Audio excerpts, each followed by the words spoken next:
People are not stressed because they have children.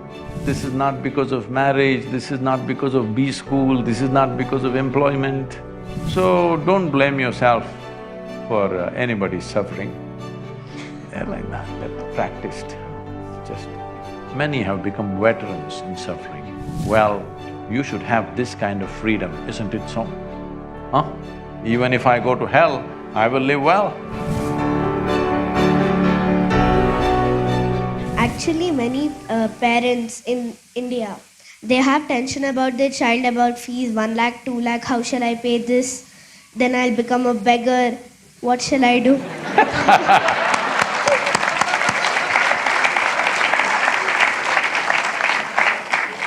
Hey, if you were a beggar, there would be no problem with 1 lakh, 2 lakh. Then they have a peaceful life. Then the parent says the child, I have a very beautiful life, enjoyment.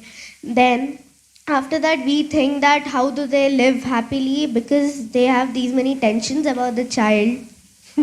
That what do they do, how will they fall, why will they kick someone and all that. Then how do they still have a peaceful life, the parents?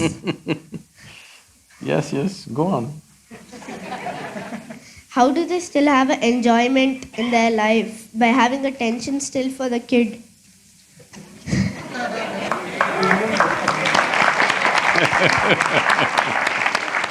Some parents manage to forget about their children for some time. That gives them the respite. You are something. What's your name? Sanjana. Sanjana, I want you to observe not just your parents, just observe people around you. Just watch them carefully.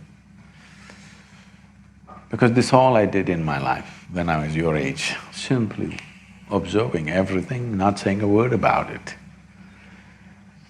If you observe people, you will see, today we are creating a world. Toddler means they have, the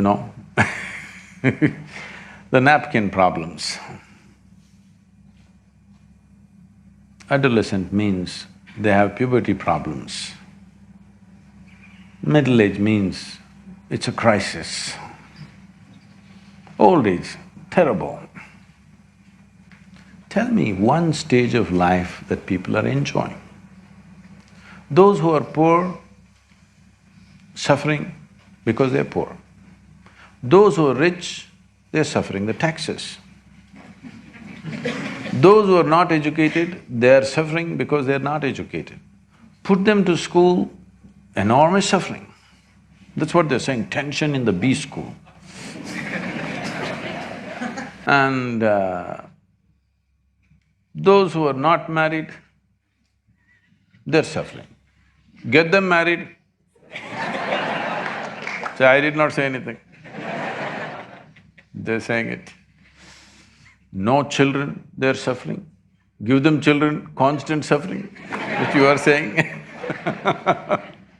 Tell me one damn thing that people are not suffering. Everything. So somebody comes out with a philosophy, life is suffering. So somebody comes up with a solution, it's all right to suffer. If you suffer a lot here, you will go to another place where everything is fantastic. You heard of heaven? Not been there, right? Oh, heaven. Heaven is the most fantastic place. The reason why we suffer is, there everything is fantastic. But I'm asking, do you have any proof that you are not already in heaven and messing it up? Hello?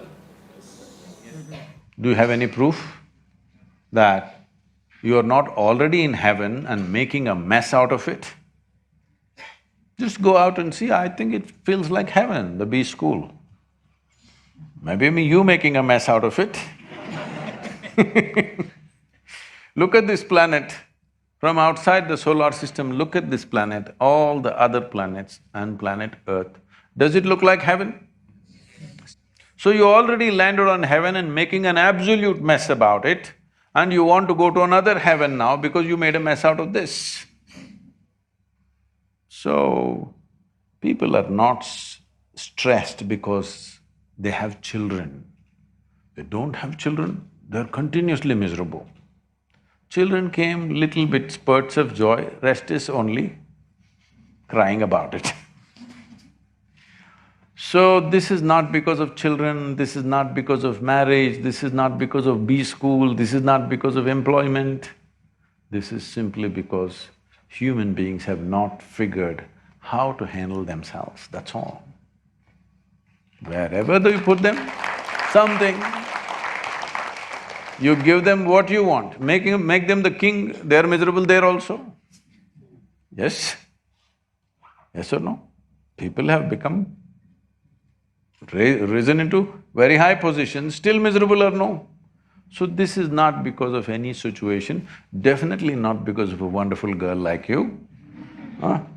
They haven't figured, because right from the day they went to kindergarten, they were focused who is first, who is second, who is first, who is second. Yesterday I was at my school. After 45 years I went back to my school. How does it feel? How do you think? So I went there and I was just telling them my experience of school. When I went to school, you know this monthly marks card. When this marks card comes, when the teacher gives it to them, some look at it and they're strutting around because they are first, second, whatever. Some are sitting in one corner and crying because they're not happy with the numbers that they got. I never opened the marks card in my entire school. When they gave it to me, I took it and gave it to my father. He blew. I couldn't understand why just this card. I never opened it and saw because I thought this is a transaction between my teacher and him.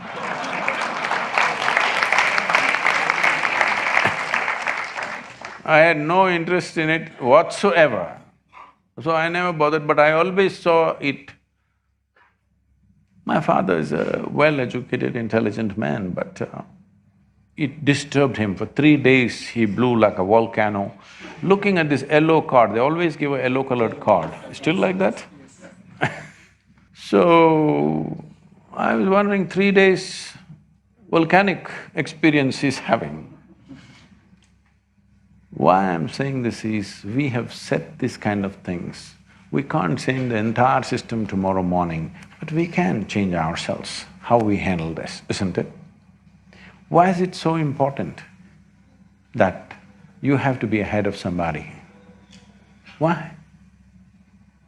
Why is it so important? Is it not important your life should be beautiful?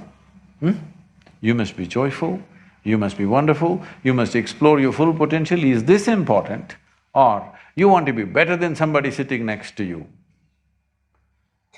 Well, if what's sitting next to you is a piece of dung, you will be a little better dung. Yes? That's not how life should end up. So don't blame yourself for anybody's suffering. They're like that, they're practiced, just… Many have become veterans in suffering because they're acclimatizing themselves to go to hell. Acclimatization process. They want to make themselves such a suffering here, even if you drop them in hell, it'll feel wonderful. You never blame yourself for somebody's misery, okay? It's all right. What to do? It's individual choice. Yes or no? Outside people, what can we do? What can I do to you? I can create an easy situation or a difficult situation for you. Suffering is your business, isn't it? Yes or no? Suffering is your business. Either you can be a challenging child for your parents, I wish you will be, because otherwise they will become like Bisibele Bata. You must be a little challenging for them. So whether they enjoy the challenge or suffer the challenge is left to them. Am I… Is it okay? Because what I see is, it doesn't matter how many arrangements you make, those who suffer anyway suffer, isn't it? Just see the Western countries as an example. What everybody is dreaming of, or what even people don't dare to dream here, an average American citizen has. You think they're all bursting with joy? All the arrangements have been made. You think they're bursting in joy? No, misery. 42% of population over 45 is on, psychiatric medication. So this is not joy for sure. Even mental health is not being managed, because just making external arrangements is not going to fix this life. It's very, very important that you make inner arrangements that even if they send you to hell, you will go joyfully. You heard of Gautama, the Buddha? You heard of Buddha? When everybody was talking about going to heaven, Gautama said, "What will I go and do in heaven? Because you say everything is wonderful there. What will I do there? Let me go to hell. Because you say everybody is suffering there, let me go and do something, because anyway I cannot suffer. I made myself like this, I cannot suffer, so let me go to hell." Even now the Buddhist texts talk about Buddha being in the lower world. Well, you should have this kind of freedom, isn't it so? Huh? Even if I go to hell, I will live well. Nobody has to send me to heaven.